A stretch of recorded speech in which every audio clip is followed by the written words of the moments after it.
فقط از پدر و مادران، والدین و مخصوصاً مادران خواهش میکردم که فرزندان را ارکه تربیت نکنید.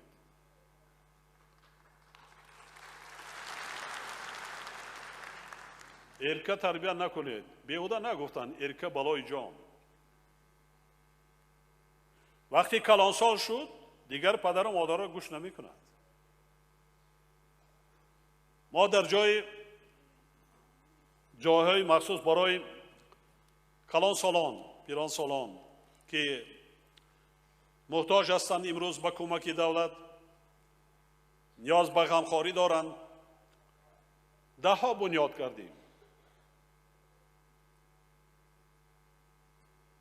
بعضنش 4-5 فرزند دارد. یکی در سین کلانسالی به غمخواری پدر و مادر خودشان از غمخواری دست کشیدند.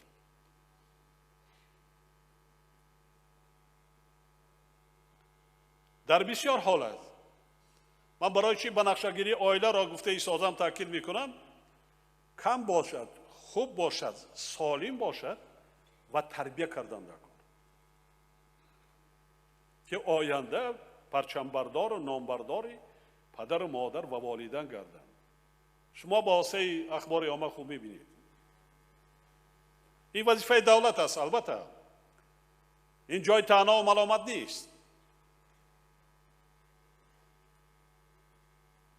لیکن هر یک برای چی ما امروز ممکن شاید بعضنا میگویند که برای چی رهبری دولت دیگر پرابلمای دیگر نیست در داخل دولت که دائم درباره تنظیم رسم و آیین‌ها، دائم درباره تربیت مسئولیت پدر و مادر در تربیت فرزند، یا که دائم درباره جهت‌های مسائل عائلوی. دوستان عزیز، دولتداری از عائله شروع می شود. اکنون ما دولت بنیاد کرده ایستادیم.